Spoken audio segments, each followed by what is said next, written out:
दोस्तों प्रदीप गिरी एकेडमी इस चैनल में आपका बहुत बहुत स्वागत है। आपको स्क्रीन के ऊपर दिख रहा होगा Euler's theorem on homogeneous function. तो आज हम यही टॉपिक स्टार्ट करने जा रहे हैं। ऑलरेडी हमने इसके पहले पार्शियल का पार्ट कंप्लीट किया और पार्शियल का ही ये टॉपिक है। अगर आप अपने सिलेबस में जाके देखोगे तो आपके सिलेबस में Euler's theorem on homogeneous function दिखाई दे रहा होगा। तो आज हम ये टॉपिक सिस्टमैटिक अच्छे से कवर करेंगे। 3 से 4 लेक्चर्स मैं इसके ऊपर लूंगा जिसमें मैं सिस्टमैटिक तरीके से ये टॉपिक कंप्लीट कराऊंगा। आपको पता होगा कि जो मेरा फर्स्ट लेक्चर होता है वो हमेशा ऐसा लेक्चर होता है कि जिसे देखने के बाद आप नेक्स्ट लेक्चर से खुद से सम सॉल्व करते हो। तो इसलिए आपको फर्स्ट लेक्चर बहुत ही अच्छे से कंप्लीट करना है और मुझे उम्मीद है कि आप वन बाय वन सभी लेक्चर्स को सिस्टमैटिक मेरे कवर कर रहे हो। और अगर सिस्टमैटिक कवर कर रहे हो, चीज़ों को अच्छे से कर रहे हो तो बहुत अच्छी बात है। लास्ट में आपको कोई भी दिक्कत लेने वाली बात नहीं रहेगी, लास्ट में आपका सब कुछ हो जाएगा। चलो वन बाय वन हम स्टार्ट करते हैं। अब अगर हम देखें तो हम इसके अंदर क्या क्या टॉपिक पढ़ने वाले हैं। हम सबसे पहले इसके अंदर पढ़ने वाले हैं यूलर्स थ्योरम का प्रूफ। पर उसके पहले मैं आपको बता दूंगा कि होमोजीनियस फंक्शन क्या होता है। आपने होमोजीनियस इक्वेशन पढ़ा होगा, जिसके डिग्री सेम होते होंगे आपने वो पढ़ा होगा। बट यहाँ पे हम पढ़ने वाले हैं होमोजीनियस फंक्शन क्या होता है, होमोजीनियस फंक्शन किस तरह से हम प्रूफ करेंगे, क्या करेंगे, कैसे उसके क्वेश्चंस में हेल्प होते, सब कुछ बताऊंगा। Then very very very very very important Euler's theorem का प्रूफ हम कंप्लीट करने वाले हैं। अब देखो यहाँ पे मैंने एक जस्ट होमोजीनियस फंक्शन कैसे पता करते हैं, सम्स को कैसे सॉल्व करते हैं, इसके लिए जस्ट मैंने यहाँ पे एक u equal to X square plus Y square plus Z square. अब देखो मैं यहाँ पे क्या करूँगा, सबसे पहले आपको क्या करना है पता है, ये जो भी फंक्शन यहाँ पे दिया गया है इसे आपको क्या करना है, capital X, capital Y and capital Z के फॉर्म में कन्वर्ट करना है। Capital X, capital Y, capital Z के फॉर्म में कन्वर्ट करना है। मतलब स्मॉल एक्स को मैं क्या लिखूंगा, कैपिटल एक्स, स्मॉल वाई को भी क्या लिखूंगा, capital Y, and then small Z को भी क्या लिखूंगा, कैपिटल जेड। मैंने लिखा। देन इसके बाद अपने को क्या करना है पता है, ये इस टाइप के हर एक क्वेश्चन में ऐसे ही सम सॉल्व होता है। अब आपको स्टार्टिंग में चीज़ें समझेगी नहीं। अब मैं थोड़ी देर के बाद आपको बताऊंगा कि होमोजीनियस फंक्शन क्या होता है। ये थोड़ी देर में आपको समझेगा कि हमने इस टाइप का कोई भी क्वेश्चन आएगा तो फर्स्ट स्टेज आपको ये अप्लाई करना है। देन इसके बाद आपको क्या करना है, पुट करना है। पुट आप क्या करोगे, जो कैपिटल एक्स है ना उसको आपको स्मॉल एक्स टी पुट करना है। कैपिटल वाई जो है उसे आपको क्या करना है, स्मॉल वाई टी पुट करना है। और कैपिटल जेड जो है उसे आपको क्या करना है, स्मॉल जेड टी आपको पुट करना है। अब आपने ये देखो, अब देखो मैं पुट भी कर रहा हूँ। कैपिटल एक्स की जगह पे मैं क्या लिखूंगा, स्मॉल एक्स टी का whole square, small Y T का whole square, small Z T का होल स्क्वायर। अब अगर आपको पता होगा कि दोनों को ही स्क्वायर जाता है तो ये भी स्क्वायर हो गया, ये भी स्क्वायर हो गया, यहाँ पे भी स्मॉल वाई टी स्क्वायर, यहाँ पे भी स्क्वायर हो गया, यहाँ पे भी स्क्वायर हो गया, यहाँ पे भी स्क्वायर हो गया। अगर आप चीज़ों को प्यार से देख रहे होंगे तो आपको दिख रहा होगा T square T square T square. Sir तीनों में टी स्क्वायर कॉमन है तो बाहर ले लो ना भाई। तो अंदर क्या बचा, एक्स स्क्वायर, वाई स्क्वायर और जेड स्क्वायर। और अगर आप ध्यान से चीज़ों को देखोगे तो ये वाला जो पार्ट है ना दोस्तों, अपना क्वेश्चन है, दिख रहा है। और अपना क्वेश्चन है तो मैं इसे टी स्क्वायर यू भी लिख सकता हूँ, और या तो मैं इसे लिख सकता हूँ टी स्क्वायर यू जो है वो मेरा कौन से फॉर्म में, एक्स है, वाई है स्मॉल, और स्मॉल जेड फॉर्म में। तो फाइनली अगर ये पुट करने के बाद अगर आपका इक्वेशन इस फॉर्म में आता है तो मैं इसे बोल सकता हूँ कि u is the homogeneous function of X Y Z of degree. Degree भी आपको यहाँ से पता चल जाता है। ये जो टर्म आता है, जो टी के ऊपर जो टर्म आता है उसे हम डिग्री बोलते हैं, ऑफ डिग्री 2। तो याद रखना कि कभी भी अगर आपको किसी भी इक्वेशन को अगर आपको होमोजीनियस चेक करना है तो आपको इस तरह से क्या करना चाहिए, चेक करना चाहिए। अब देखो यहाँ पे मैं एक और चीज़ आपको बता रहा हूँ। अभी यहाँ पे मैंने ये फंक्शन लिया है। अब देखो मैं सेम प्रोसीजर अप्लाई करूँगा, मुझे चेक करना है कि होमोजीनियस है कि नहीं है। मैं क्या करूँगा, सबसे पहले ये यू को मैं क्या करूँगा, कैपिटल रेड नहीं लेता हूँ, रेड कलर ज़्यादा दिखता नहीं है स्क्रीन पे, मुझे अभी दिख रहा है पर बच्चों को नहीं दिखता। मैं क्या करूँगा, इसे capital X, capital Y, capital Z form में कन्वर्ट करूँगा। सीखते जाओ, ये सब चीज़ें आपको अभी स्टार्टिंग में लगेगा सर ये आप क्या बता रहे हो, पर सम जब सॉल्व करोगे ना तो मेरे बताने के पहले ही आप क्वेश्चन सॉल्व कर लोगे। तो यहाँ पे एक्स, स्मॉल एक्स को भी मैं क्या लिखूँ, capital X cube, small Y को भी क्या लिखूँ, capital Y cube, small X square को कैपिटल एक्स स्क्वायर, और स्मॉल वाई स्क्वायर को कैपिटल वाई स्क्वायर। उसके बाद क्या करना है दोस्तों, उसके बाद पुट करना है। कैपिटल एक्स को क्या पुट करते हैं हम, पीछे देख लो, देख लो कैपिटल एक्स को मैंने क्या पुट किया, बस आप देखते जाओ चीज़ें समझ में आएगी। देखो यहाँ पे हम कैपिटल एक्स को क्या लेंगे, small X T, capital Y को क्या लेंगे, small Y T, capital Z को क्या लेंगे, भाई भाई रुक जाओ भाई, कहाँ जा रहे हो, पता है आप इंजीनियर बनने वाले हो पर देख लो ना, इस क्वेश्चन में तो कैपिटल जेड है ही नहीं, तो क्यों रखोगे? देन इसके बाद आपको क्या करना है, लॉग। अब देखो एक्स की जगह मैं क्या करूँगा, एक्स टी पुट करूँगा। अब मैं एक्स टी होल क्यूब लेके फिर दोनों को दूंगा, ऐसा नहीं करूँगा, डायरेक्ट दे दे रहा हूँ एक्स क्यूब और टी क्यूब। देन यहाँ पे अगर मैं देखूँ तो क्या आएगा, वाई क्यूब और टी क्यूब। और अगर नीचे देखूँगा तो क्या आएगा, एक्स स्क्वायर टी स्क्वायर, और यहाँ पे क्या आएगा, वाई स्क्वायर और टी स्क्वायर। मैंने पुट कर दिया। अब पुट करने के बाद अगर आप ध्यान से देखोगे तो लॉग, ऊपर अगर आप देखोगे तो दोनों में ही टी क्यूब आपको कॉमन दिख रहा होगा। ये देखो टी क्यूब, नीचे देखोगे टी स्क्वायर। तो अगर मैं यहाँ से ऊपर से बाहर लूँ तो टी क्यूब आएगा, नीचे से बाहर लूँ तो टी स्क्वायर आएगा। तो फाइनली अंदर क्या बचा, X cube plus Y cube. अगर मेरे लेक्चर्स को आप सिस्टमेटिक देखोगे ना तो आपको बस मेरा लेक्चर देख लिया और जिस चैनल पे जितनी चीज़ें हो रही है अगर आप उसे फॉलो करोगे ना तो आपको 10 पॉइंटर लाने से कोई नहीं रोक सकता।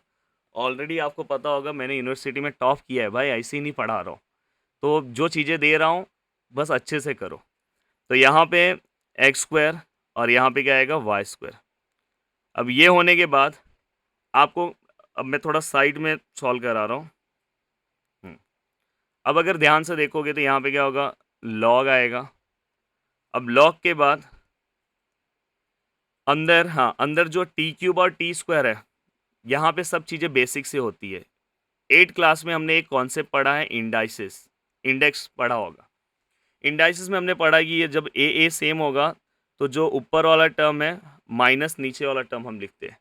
तो सेम ऐसे ही अगर समझो यहाँ पे t⁻³ है, t⁻² है, तो यहाँ पे t⁻³ माइनस 2 मतलब t⁻1, और t⁻1 मतलब t होता है। अब आप बहुत ही हंस रहे होंगे कि सर आप इतनी छोटी चीज़ें एक्सप्लेन कर रहे हो, हम इंजीनियर हैं। यार बहुत सारे बच्चों को ये सब भी प्रॉब्लम है, इसलिए मेरा मेरा मेन मोटो होता है कि सबको सब चीज़ें समझनी चाहिए। तो यहाँ पे क्या आएगा, टी। अगर आपको चीज़ें समझ में आ रही है तो आप थोड़ा सा स्किप करके आगे निकल जाओ। और अगर हम देखें तो अंदर क्या आया, एक्स क्यूब, फिर क्या आया, वाई क्यूब बचा, और एक्स स्क्वायर, और क्या बचा, वाई स्क्वायर। अब अगर ध्यान से चीज़ों को अगर आप देखोगे तो ये टी को ना मैं बाहर नहीं निकाल सकता। जो मेरा ये जो टी है ना, ये जो मेरा टी है, इस टी को मैं क्या नहीं कर सकता, बाहर नहीं कर सकता। अब ये टी को, क्योंकि लॉग से अगर आपको टी को हटाना है तो आपको पता होगा कि अपने पास एक्सपोनेंशियल फॉर्म में लॉगरिथमिक डेफिनेशन का यूज करके हम कर सकते हैं। बट यहाँ पे अगर आप देखोगे तो ये जो अंदर वाला जो पार्ट आया, ना तो यहाँ पे कोई पार्ट ऐसे रेस टू पावर में मिला मुझे, और ना ही कोई पार्ट मुझे ये मिला। जैसे हमने पिछले वाले क्वेश्चन में देखोगे तो यहाँ पे ये जो पार्ट मिला वो यू वाला पार्ट मिल गया था, पर वहाँ पे ऐसा नहीं मिला। वहाँ पे अगर देखोगे तो बीच में टी आ गया, और टी लॉग से ऐसे डायरेक्ट बाहर नहीं आ सकता। तो इसलिए ये जो है, the given function is not a homogeneous function. बस एटलीस्ट आपको इतना पता होना चाहिए। Very very very very very important, जैसा यहाँ पे आपको दिख रहा होगा, आपके पेपर के लिए, यूनिवर्सिटी एग्जाम्स के लिए ये भाई अच्छे से कर लेना। ये प्रूफ बहुत इंपॉर्टेंट है। आपको ऐसा क्वेश्चन आ सकता है, state and proof Euler's theorem. State and proof बोला तो आपको ये जो पूरा लाइन दिख रहा है ना, ये पूरा लाइन आपको लिखना होगा, ये थ्योरम भी लिखना होगा एंड प्रूफ भी करके देना होगा। बस अगर कभी हो सकता है वो आपको दे और लिखा रहेगी प्रूफ, तो प्रूव दैट लिखा होगा तो मतलब आपको प्रूफ करना है। अब देखो यहाँ पे क्या बोला, Z is the homogeneous function of degree N. Degree क्या है उसका, एन है, और कौन से टर्म के लिए, एक्स एंड वाई के लिए। अब देखो यहाँ पे यही हो सकता है कि जेड के लिए बोला है, कभी कभी हो सकता है कि वो यू के लिए बोले, U is the homogeneous function of degree N. तो यू रहेगा तो अपन कैसे लिखेंगे, डेल जेड, जहाँ पे ना यहाँ जेड है वहाँ पे क्या आएगा, यू आ जाएगा, और नीचे क्या आएगा, विथ रिस्पेक्ट टू एक्स। फिर वैसे ही Y, del you by with respect to Y equal to N, Z है ना यहाँ पे, तो वैसे ही यहाँ पे क्या हो जाए, एन यू। तो किसी के टीचर ने यू के टर्म में सॉल्व कराया तो टेंशन में मत आ जाना कि मेरा रॉन्ग हो जाएगा, ऐसा कुछ नहीं है। कभी कभी क्या होता है पता है, कि समझो u is the homogeneous function of X Y Z है। u is the homogeneous function किसका है, x का, y का, z का है, तीन तीन चीज़ों का है। तो आप लिख सकते हो x लिखो del u by del x हो गया, y लिखो del u by del y हो गया, z लिखो del you by del z हो गया। तो यहाँ पे तीन चीज़ें आ गई, तो भी ये समझ जाना यूलर्स थ्योरम ही है, ये मत सोचना कि बस एक्स एंड वाई के लिए। देन इसके बाद इसका इसका भी आंसर क्या आ जाएगा बताओ? एन तो सेम आएगा और एन के साथ क्या आ जाएगा? यू आ जाएगा, क्योंकि यहाँ पे यू के टर्म में दिया। अगर वही चीज़ अगर जेड के टर्म में दिया होता तो हम अब क्या लिखते? जेड के टर्म में लिखते। तो आपको याद रखना है कि ये जो हमारा यूलर्स थ्योरम है ये फर्स्ट ऑर्डर है। आपको पता होगा मैंने फर्स्ट ऑर्डर सेकेंड ऑर्डर क्या होता है ये पढ़ाया है। जब भी यहाँ पे अगर समझो स्क्वायरिंग फॉर्म में चले जाता तो ये कौन से ऑर्डर में चले जाता? सेकेंड ऑर्डर में। मैंने हायर ऑर्डर पढ़ा है इसलिए मैंने बोल रहा था मेरा पार्शियल पार्ट देखना बहुत इंपॉर्टेंट है। तो यहाँ पे एटलीस्ट आपको यूलर्स थ्योरम तो समझ में आ गया है कि यूलर्स थ्योरम क्या है। अब यूलर्स थ्योरम, अब यहाँ पे देखो लिखा है कि z is the homogeneous function of degree n in x and y. तो ये इसका पार्ट है। अब इसको मैं प्रूफ कैसे करूंगा? सबसे मेन है कि यूलर्स थ्योरम को प्रूफ कैसे करेंगे, और मैं प्रूफ ऐसा सिखाऊंगा, हो सकता है कि आप अपने बुक में जो प्रूफ देखोगे ना तो आपको बहुत सारी चीज़ें समझ में ना आए कि यार बहुत डेंजर प्रूफ है। मैं यहाँ पे जो प्रूफ दूंगा यही प्रूफ आप यूनिवर्सिटी में सॉल्व करो। ऑलरेडी मैंने यूनिवर्सिटी में टॉप किया है भाई, तो मुझे पता है, मैंने भी खुद यही वाला प्रूफ सॉल्व करके मुझे मार्क्स मिले। तो ये मत सोचना कि ये मैं करा रहा हूँ तो इसमें मार्क्स नहीं मिलेगा। इसमें भी हो सकता है कि सब बुक्स में अलग अलग चीज़ें रहती है, अलग अलग नोटेशन रहता है। तो सबसे पहले किसी भी चीज़ को प्रूफ करने के लिए जो हमारे गिवन में चीज़ें दी गई है, हमारे गिवन में हमें बोला है z is the homogeneous function of x and y. भाई बोला है, पीछे देख लो, z is the homogeneous function of x and y. वो मैंने लिख दिया और मैंने ले दिया कि z equal to x raise to N, z equal to x raise to n और एफ वाई बाय एक्स। याद है हमारा जो आंसर आता था हम लिखते थे ना टी रेस टू एन, तो वैसे टी की जगह पे आप एक्स भी ले सकते हो, कोई दिक्कत नहीं है। अब मुझे क्या करना है, यही एक पार्ट बस आपको याद रखना है, z equal to x raise to n f y by x. बस इसका नॉर्मल सा आप डेरिवेटिव ले लो, आपका आंसर आ जाएगा। अब पीछे आप देखो आपको क्या क्या चीज़ें चाहिए। पहले मुझे क्या चाहिए सर? पहले मुझे क्या चाहिए? जेड को मेरे को with respect to x solve करना है। सर आपने मुझे पार्शियल सिखाया है, मुझे तो चुटकी में आ जाएगा सर। देखो मैं पार्शियल कैसे सॉल्व कर रहा हूँ, देखो यहाँ से मैं सॉल्व कर रहा हूँ। डेल जेड, थोड़ा कलर चेंज कर लेते हैं, del z by del x. मैं क्यों del z by del x निकाल रहा हूँ? क्योंकि मेरे प्रूफ में del z by del x है। सर मैं पूरा का पूरा क्वेश्चन ना पार्शियल की तरह ही सॉल्व करूँगा, ये प्रूफ है। बहुत ही आपको मज़ा आएगा जब आप पढ़ोगे अलग जगह से, तो आप समझेगा यार सर ने जो करा है बहुत सिंपल करा है। अब अगर आप देखोगे यहाँ पे भी एक्स है, यहाँ पे भी एक्स है, क्योंकि विथ रिस्पेक्ट टू एक्स की बात हो रही है। मैं पूरे कॉन्सेप्ट से चीज़ों को बताता हूँ। अगर दोनों जगह एक्स है तो यहाँ पे हम कौन सा रूल अप्लाई करेंगे? U into v rule. अब यू इंटू वी रूल, अगर जो बच्चा मेरा ये वाला लेक्चर फर्स्ट टाइम देख रहा होगा तो उसको यू इंटू वी रूल तो आता ही नहीं होगा। यू इंटू वी रूल मुझे पता है आपने 12th में पढ़ा होगा, सेम वही यू इंटू वी रूल यहाँ पे है। तो अगर आप मेरा ये फर्स्ट लेक्चर देख रहे हो तो भाई प्लीज़ पार्शियल एक बार देख लो। 3 से 4 घंटा बैठोगे ना, सब पार्शियल का पूरा पार्ट हो जाएगा। 4-5 घंटा बैठना है दिन भर में, एक दिन में पार्शियल पूरा खत्म कर सकते हो। सुबह 1 घंटा बैठ जाओ, दोपहर को एक, इवनिंग के टाइम 1 घंटा, रात को 1 घंटा, खत्म। फिर ये चालू करो, देखो खुद से ये सब चीज़ें खुद सॉल्व करोगे, कुछ समझना नहीं है। अब देखो मैं यहाँ पे u into v rule apply कर रहा हूँ। यू इंटू वी रूल में अपन क्या करते हैं, मैं पिंक वाला नहीं लूँगा कलर, मैं कलर ग्रीन ले लेता हूँ। मैं यहाँ पे क्या करूँगा, यू हम सेम लिखते हैं, देन मैं डेरिवेटिव किसका लूँगा? वी वाले पार्ट का। और याद है एफ वाले पार्ट का हम डेरिवेटिव कैसे लेते हैं? डैश फॉर्म में, तो इसलिए मैंने देखो ऊपर एक डैश दिया है।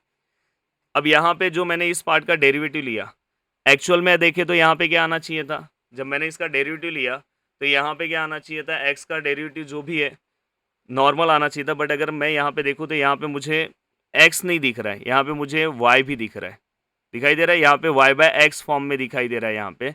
और एक्चुअली यहाँ पे बस मुझे क्या चाहिए था? एक्स चाहिए था। अगर यहाँ पे नॉर्मल सा एक्स रहता तो यहीं पे खत्म हो जाता। तो ये क्या हो गया? Bad function. तो अंदर वाले टर्म का हमें फिर से डेरिवेटिव निकालना होगा, और अंदर वाले टर्म का अगर फिर से आप डेरिवेटिव निकालने जाते हो तो आपको क्या करना होगा? वाई पार्शियली आप डेरिवेटिव निकाल रहे हो अंदर वाले पार्ट का, तो वाई जो है वो कांस्टेंट हो जाएगा, तो वाई ऐसे ही रहेगा। और derivative of 1/x, derivative of मैंने सिखाया है D by D x of 1/x का डेरिवेटिव क्या होता है? -1/x²। तो यहाँ पे क्या आ जाएगा? मैं माइनस यहाँ लिख देता हूँ और नीचे क्या लिखता हूँ? 1/x²। अब मैं यहाँ पे अगर आप ध्यान से देखोगे 1/x² नहीं लिख रहा हूँ, क्योंकि y 1 से मल्टीप्लाई होगा तो सेम ही होगा। तो 1 इंटू वाई वाई होगा। यहाँ पे माइनस साइन भी देखो मैंने यहाँ पे दे दिया है, दिख रहा होगा आपको। एंड देन नीचे क्या मैंने x² लिख दिया। तो ये वाला पार्ट आपको पूरा सिस्टमेटिक समझा? एक बार फिर से रिवाइज करा रहा हूँ। कभी भी जब हम डेरिवेटिव लेते हैं यू इंटू वी रूल, यहाँ पे मैं चेक करता हूँ कि मुझे विथ रिस्पेक्ट टू क्या लेना है। तो अगर विथ रिस्पेक्ट टू यहाँ पे एक्स है तो दोनों में एक्स है, तो यहाँ पे क्या आएगा, यूवी रूल आएगा। यूवी रूल में मैं क्या करूँगा, पहला वाला फंक्शन सेम रखूँगा, उस पर कोई डेरिवेटिव नहीं अप्लाई करूँगा, और इस पर जब मैं डेरिवेटिव अप्लाई करूँगा तो ये क्या हो जाएगा, f dash y by x, मतलब इसका मैंने डेरिवेटिव ले लिया। बट यहाँ पे actually with respect to x है तो बस एक्स होना चाहिए था, बट वाई भी है, तो वाई बाय एक्स है, तो मैं क्या करूँगा, फिर से उसका डेरिवेटिव निकालूंगा। अगर मैं फिर से उसका डेरिवेटिव निकालने जा रहा हूँ तो मैं क्या करूँगा, यहाँ पे ये मैं इसे मैं मेरे टर्म में बैड फंक्शन बोलता हूँ, तो मैं फिर से डेरिवेटिव निकाल रहा हूँ, तो वाई का डेरिवेटिव, तो वाई का तो डेरिवेटिव आएगा नहीं, क्योंकि क्या है, पार्शियल हम सॉल्व कर रहे हैं, तो पार्शियल में वाई कांस्टेंट हो जाएगा, और ये एक्स नहीं है, वन बाय एक्स है। वन बाय एक्स का डेरिवेटिव क्या आता है, minus one by x square, और माइनस वन बाय को अगर मल्टीप्लाई करोगे, वन को करोगे तो वाई, और यहाँ पे माइनस आ जाएगा। तो मैंने फिर से इस चीज़ों को डीपली एक्सप्लेन कर दिया। देन इसके बाद क्या करना है, इसके बाद आपको क्या करना है, इसके बाद आपको यहाँ पे प्लस लेना है। अब क्या करना है, आपको ये वाले फंक्शन को नॉर्मल लिखना है। देखो मैंने नॉर्मल लिखा, आपको यू इंटू वी रूल पता होगा, वी लिखा, और मैं डेरिवेटिव ऑफ क्या निकालूंगा, अब यू निकालूंगा। अब इसका डेरिवेटिव क्या आएगा, एक्स रेस टू एन का फॉर्मूला आपको पता होगा, n x n minus one. हो गया, फर्स्ट स्टेप आपका कंप्लीट हो गया। अब इसी चीज़ को अगर आप सिस्टमेटिक अगर अच्छे से लिखोगे तो आप कैसे लिख सकते हो, del z by del x equal to, अब देखो यहाँ पे भी x raise to n x square है, यहाँ पे भी एक्स वाला पार्ट है, तो जब भी एक्स एन है और यहाँ पे एक्स स्क्वायर है तो मैं इसे ऐसे लिख सकता हूँ, एक्स एन माइनस टू, थोड़ी देर पहले ही बताया था। तो मैं यहाँ पे क्या लिखूँगा, एक्स एन माइनस टू, और साथ में अगर देखोगे तो यहाँ पे माइनस साइन है, तो माइनस में यहाँ बाहर ले रहा हूँ और वाई लिख दे रहा हूँ। एंड देन इसके बाद यहाँ पे f dash y by x बच रहा है, डैश थोड़ा अच्छे से लिख रहा हूँ, प्लस अगर इस पार्ट में देखोगे तो इस पार्ट में कुछ नहीं है, यहाँ पे ऐसे ही सेम लिखेंगे, n minus one f dash, dash नहीं है, वाई बाय एक्स। मुझे ऐसा लग रहा है कि मैं बहुत अच्छे तरीके से आपको चीज़ों को समझा रहा हूँ। देन इसके बाद अगर मैं पीछे आता हूँ तो मेरा ये वाला पार्ट मैंने सॉल्व कर लिया, पर अगर आप देखोगे तो यहाँ पे एक्स से इसको मल्टीप्लाई किया है। मैंने पीछे सीखा है कि इसको आप एक्स से मल्टीप्लाई कर दो। अब जब आप इसे एक्स से मल्टीप्लाई करते हो, मैं थोड़ा साइड में लिख रहा हूँ क्योंकि या तो मैं मुझे थोड़ा सा छोटा कर ले रहा हूँ कि दिक्कत ना हो।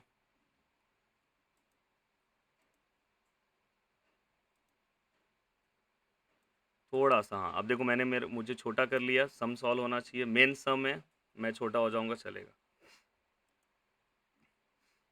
अब देखो क्या करेंगे, मैं पीछे से ही सब पार्टों को कंप्लीट करते जा रहा हूँ, पीछे से चीज़ों को सॉल्व करते जा रहा हूँ, और थोड़ा सा मेरा पता है आपको, मेरे जो स्टेप होंगे वो ज़्यादा बड़े रहते हैं। एक्स से मल्टीप्लाई करना है, तो देखो मैं एक्स से मल्टीप्लाई कर रहा हूँ del z by del x को। अगर मैं यहाँ एक्स से मल्टीप्लाई कर रहा हूँ तो सेम मल्टीप्लिकेशन मुझे यहाँ पे भी परफॉर्म करना होगा। अब यहाँ पे ये पूरे पार्ट में एक्स मल्टीप्लाई होगा। अब ये पूरे पार्ट में एक्स जहाँ पे, उस एक्स को आप देख लो, यहाँ पे एक्स है, अगर यहाँ पे x raise to n minus two है, अगर मैं इससे एक्स मल्टीप्लाई करता हूँ तो उसके ऊपर वन होगा। अब उसके ऊपर वन होगा तो दोनों का कैलकुलेशन करूंगा तो एन माइनस टू, और ऊपर का पार्ट क्या हो जाएगा, प्लस हो जाएगा। इंडाइसिस का रूल है, जब मल्टीप्लिकेशन होता है तो प्लस हो जाता है, तो एक्स इक्वल टू क्या हो जाएगा, एन माइनस प्लस माइनस, तो एन माइनस वन हो जाएगा। आई थिंक आपको समझ में आ रहा है ये पूरे का कैलकुलेशन। तो मैंने एक्स मल्टीप्लाई किया तो फाइनली यहाँ पे क्या हो जाएगा, एन एन माइनस वन, और ये माइनस साइन बाहर का ऐसे ही होगा। देखो यहाँ पे मैंने एक्स मल्टीप्लाई कर दिया और वाई ऐसे ही है, f dash y by x same है। अब यहाँ पे ये होने के बाद ये एक्स है, देन इसके बाद ये वाले पार्ट में भी एक्स मल्टीप्लाई होगा। ये वाले पार्ट में एक्स आपको जहाँ दिख रहा है उससे लेके जाके एक्स को मल्टीप्लाई कर दो। देखो x raise to n minus one है, ये वाला पार्ट कैंसिल कर दो, इनटू ये जो मैं रफ में लिखाता हूँ ना, ये सब चीज़ें लिख लो, बाद में आपको समझेगा। इससे भी एक्स को मल्टीप्लाई कर दो, इसको अगर एक्स से मल्टीप्लाई करोगे तो ऊपर वन है, तो क्या होगा, n minus one plus one, minus one plus one cancel, n x equal to n. तो फाइनली मैं यहाँ पे अगर एक्स मल्टीप्लाई कर रहा हूँ तो ये एन ऐसे ही रहेगा, और मेरा एक्स क्या हो जाएगा, एक्स रेस टू एन। कैसे आया यहाँ पे एक्सप्लेन किया हूँ। तो अगर आप डिग्री में हो, आप फर्स्ट ईयर में हो, तो ये सोचा जाता है कि बहुत सारे स्टेप आपको स्किप करने हैं। अगर मैं एक्स एक स्टेप में लिखूं फिर नेक्स्ट स्टेप में दिखाऊं तो मज़ा नहीं आएगा, और पर फिर भी मैं बाहर बाजू में दिखा रहा हूँ, और यहाँ पे क्या है, वाई बाय एक्स। तो आई थिंक मैं अब इससे ज़्यादा इसको कुछ नहीं कर सकता हूँ, तो इसे मैं क्या करता हूँ, बॉक्स बना के रख देता हूँ। ये मेरा एक पार्ट आ गया है, इसे अब मैं क्या करूँगा, सिस्टमेटिक थोड़ा सा इधर से भी छोटा कर दूँ, हाँ। ये मैंने मेरा बॉक्स बना के रख दिया और इसे मैं क्या कर रहा हूँ, मेरा इक्वेशन नंबर फर्स्ट दे दे रहा हूँ। अब सेम आपको क्या करना है पता है, जो आपका पहला वाला इक्वेशन है z इक्वल टू समथिंग जो भी है, चाहिए तो आप इसे जो हमारा फर्स्ट वाला इक्वेशन है, अब उसे आपको क्या करना है, with respect to y differentiate करना है, क्योंकि हमारा ये वाला पार्ट तो हमने निकाल लिया, अब ये वाला पार्ट चाहिए। तो मैं क्या कर रहा हूँ, पीछे वाले पेज पे वहाँ पे जगह नहीं है, तो मैं देखो इस वाले पेज पे z इक्वल टू जो मेरा था वहाँ पे क्या था, x raise to n f y by x था। अब मैं इसे किसके रिफरेंस में मैं सॉल्व करूँगा इसको। अब मैं यहाँ पे क्या लिखूँगा, partially differentiate with respect to y. चाहिए तो मैंने वहाँ पे लिखा नहीं, यहाँ पे लिख देता हूँ, partially differentiate with respect to y. अब विथ रिस्पेक्ट टू वाई अगर मैं करूँगा तो del z by del y. अब बहुत सारे बच्चे रहेंगे कंफ्यूज हो जाएंगे, सर यहाँ पे तो आपने पीछे तो u into v rule apply किया और यहाँ पे क्यों नहीं अप्लाई कर रहे हो। तो दोस्तों यू इंटू वी रूल हम जब अप्लाई करते हैं जब दोनों फंक्शन में जैसे कि विथ रिस्पेक्ट टू एक्स था तो दोनों में एक्स था, इसलिए यू इंटू वी रूल आया। अगर यहाँ पे विथ रिस्पेक्ट टू वाई है तो इसमें तो वाई है ही नहीं, तो ये तो कांस्टेंट हो जाएगा, बस इसमें है तो यहाँ पे u into v rule apply नहीं होगा, तो x raise to n same आ जाएगा। अब ये वाले फंक्शन का बस हमें डेरिवेटिव निकालना है, तो एफ डैश एक्स का डेरिवेटिव क्या आता है, एफ वाई बाय एक्स का क्या आएगा, एफ डैश समथिंग आएगा, और अंदर वाला पार्ट है उसका फिर से डेरिवेटिव निकाल दो। अब फिर से अगर डेरिवेटिव निकालने जाओगे तो एक्स वाला पार्ट क्या है अपना कांस्टेंट है तो वो वैसे ही रहेगा, और वाई का डेरिवेटिव क्या आएगा, वाई का डेरिवेटिव क्या आएगा, वन आएगा। तो फाइनली हमें ये मिल गया। और इसे ही अगर मैं अच्छे फॉर्म में लिखूँ तो ये देखो यहाँ पे ये एक्स रेस टू एन है, एक्स रेस टू एन है और यहाँ नीचे एक्स है, तो हम इसे ऐसा लिख सकते हैं एक्स रेस टू, और यहाँ पे ये x का मतलब क्या है, वन है, तो फाइनली मैं इसे लिख सकता हूँ n-1। तो यहाँ पे मैं n-1 लिख दिया और यहाँ पे क्या लिख दिया, f dash y by x. ये कहाँ गया आपको समझा होगा, इसके साथ आ गया। अब ये होने के बाद अगर आप मेरा पीछे देखोगे तो साथ में y वाला पार्ट भी मल्टीप्लाई है, तो यहाँ पे आप y वाला पार्ट भी मल्टीप्लाई कर दो। तो y वाला पार्ट जैसे ही मैंने मल्टीप्लाई किया तो ये क्या हो गया, y वाला पार्ट यहाँ मल्टीप्लाई होगा एक्स रेस टू n-1, यहाँ पे क्या हो जाएगा f dash y by x, और ये पूरा का पूरा जो मेरा पार्ट है इक्वेशन नंबर क्या हो गया, सेकंड हो गया। अब ध्यान से अगर आप देखोगे तो ये वाला और ये वाले दोनों इक्वेशन को बीच में क्या किया गया है, एडिशन किया गया है। तो ध्यान से दोनों ही इक्वेशन को आपको क्या करना है, प्लस कर देना है। मतलब ये वाला इक्वेशन नंबर वन और इक्वेशन नंबर सेकंड को आपको प्लस करना है। मैं नेक्स्ट पेज पे करता हूँ, मैं क्या करूँगा, add equation first and second. अब फर्स्ट वाला इक्वेशन मेरा क्या था, x del z by del x, दूसरा वाला क्या था, y del z by del y. देख लो भाई फर्स्ट वाला इक्वेशन पीछे देख लो, आपने तो लिखा होगा, देखो x del z by del x और दूसरा क्या था, y del z by del y, हमने लिख दिया। अब इक्वल टू, अब फर्स्ट वाले इक्वेशन में क्या क्या चीज़ें आई थी थोड़ा देख लेते हैं। हाँ, फर्स्ट वाले इक्वेशन में हमारी चीज़ें क्या थी, माइनस एक्स रेस टू, देखो ये इतना याद कर लेते हैं, पीछे लिख देते हैं क्योंकि आपके सामने बुक है, मेरे सामने तो बुक नहीं है, तो मुझे यहाँ से बैक स्क्रीन से देखना है। तो x raise to n-1 y x raise to n-1 into y into f dash y by x. एक बार चेक कर लेते हैं, और यहाँ शायद माइनस है, पूरा मैंने सही लिखा कि नहीं लिखा, हाँ सही है। अब प्लस सेम है, बस वहाँ पे क्या है, एक्स रेस टू एन है, देखो फिर से सेम लिखता हूँ, यहाँ पे अब क्या है, same x raise to n और आई थिंक एन है, और यहाँ पे क्या है, एफ वाई बाय एक्स है। चेक कर लेता हूँ, यही है, हाँ देख लो यही है। देखो ये पूरा का पूरा पार्ट मैंने लिख दिया वहाँ पे। ये मैं नहीं भी लिखता तो भी चलता, डायरेक्ट भी मैं बता सकता था, पर मेरे हिसाब से डायरेक्ट में मज़ा नहीं आता। अब अगर आप देखोगे तो बीच में प्लस है, प्लस भी मैंने लिख दिया। ये पूरा का पूरा जो आंसर है वो कौन से पार्ट का है, ये पूरा का पूरा आंसर जो है वो इस पार्ट का है, मैंने पीछे से लिखा। अब ये वाले पार्ट का जो आंसर है वो देख लेते हैं। ये वाले पार्ट का आंसर है वाई। अब देखो यहाँ प्लस के बाद जगह नहीं है तो मैं नीचे लिख देता हूँ और सेम कलर में लिखता हूँ, नहीं तो कन्फ्यूजन होगा। तो यहाँ पे क्या आएगा, y x raise to n, x raise to n-1, और क्या आएगा, f dash y by x. ये हमने लिख दिया, ये वाला ही पार्ट हो गया। और यहाँ पे प्लस है। अगर आप ध्यान से देखोगे, दोनों को ही ध्यान से 3 टर्म्स यहाँ पे दिखाई दे रहेंगे। टर्म्स तीनों कौन-कौन से हैं? ध्यान से देखो, ये पहला टर्म है, दूसरा है, ये तीसरा है। तीनों ही टर्म को ध्यान से देखो, यहाँ पे माइनस साइन है, यहाँ पे प्लस साइन है। देखो इसमें भी y है, इसमें भी y है, इसमें x⁻n−1 है, इसमें भी है, इसमें भी f' है, इसमें भी है, मतलब ये दोनों टर्म सेम है और यहाँ माइनस यहाँ प्लस है, मतलब ये दोनों टर्म क्या हो जाएंगे? कैंसल। तो finally x del z by del x plus y del z by del y equal to हम क्या लिख सकते हैं? n x⁻n f of y by x।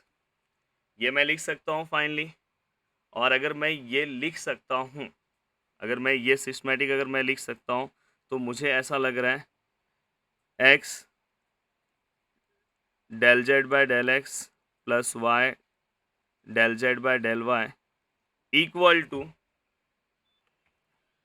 अगर यहाँ पे इक्वल टू, अब ये देखो n वाला पार्ट मैं सेम टू सेम लिखूंगा और ये वाला जो पूरा पार्ट है ना दोस्तों, आ जाओ, ये वाला पूरा पार्ट क्या है? x⁻n f y by x क्या है बताओ? x⁻n y क्या है? z है ये। और फाइनली इसी के साथ हमने बहुत बड़ा अपना मुकाम हासिल कर लिया है और इसी के साथ हमने अपना प्रूफ कर दिया। और यहाँ पे हमारा यूलर्स थ्योरम क्या हो जा रहा है? यूलर्स थ्योरम यहाँ पे हमारा प्रूफ हो जा रहा है। तो देखो बहुत इजी है, अगर आप चीज़ों को अच्छे से समझोगे तो आप आराम से इस थ्योरम को क्या कर सकते हो? प्रूफ कर सकते हो। एक सेकेंड ना, चीज़ों को अगर आप सिस्टमेटिक समझोगे तो आप आराम से इस थ्योरम को क्या कर सकते हो? प्रूफ कर सकते हो, कोई प्रॉब्लम नहीं आएगा। पर अगर आप चीज़ों को नहीं समझोगे, प्रैक्टिस नहीं करोगे सही टाइम पे, तो हो सकता है कि बहुत कुछ प्रॉब्लम आ जाए। तो यहाँ पे हमने पूरा का पूरा हमारा जो यूलर्स थ्योरम का जो पार्ट था पूरा सिस्टमेटिक हमने क्या कर दिया? सिस्टमेटिक तरीके से हमने पूरे का पूरा पार्ट हमने सिस्टमेटिक तरीके से क्या कर दिया? कवर कर दिया। अगर देखो ये पीछे वाला पार्ट है, तो ये आप सिस्टमेटिक लिख लेना। देखो यहाँ से हमने यूलर्स चालू किया था, देखो हमें ये चाहिए था, लास्ट में हमें मिल गया। तो हमने पहला ये लिया, बस इसके लिए तुम्हें क्या करना है? z equal to x⁻n f y by x याद रखना है, सिस्टमेटिक चीज़ों को सॉल्व करना है। देन इसके बाद z equal to x⁻n something दिया हुआ है, जो भी दिया हुआ है आपको सिस्टमेटिक, वो उसका बस आपको क्या करना है? पार्शियली एक bar with respect to x हमने लिया है और एक बार विथ रिस्पेक्ट टू हमें क्या करना है? y लेना है। एंड देन इसके बाद दोनों को क्या करना है? ऐड करना है और ऐड करने का तुम्हारा आंसर आ जा रहा है। तो मुझे ऐसा लग रहा है कि सब चीज़ें सिस्टमेटिक आपको समझ में आ रही है, कोई दिक्कत लेने वाली बात नहीं है और यहाँ पे सब चीज़ें आपको प्रॉपर वे में सब चीज़ें आपको समझ में आ रहा है। तो यहाँ पे हम अपने इस लेक्चर्स को एंड करते हैं और इस लेक्चर्स में हमारा मेन मोटो था कि यूलर्स थ्योरम का हमें प्रूफ बताना है, तो मैंने यूलर्स थ्योरम का प्रूफ करा दिया। अब नेक्स्ट लेक्चर में मैं क्वेश्चन सॉल्व कराऊंगा, यूलर्स थ्योरम के क्वेश्चंस को कैसे सॉल्व करना है। उम्मीद करता हूँ कि आप बहुत अच्छे से चीज़ों को सॉल्व करोगे और चीज़ें आपको समझ में आएगी। तो वीडियो को देखने के लिए दिल से थैंक यू सो मच दोस्तों। जय हिंद दोस्तों।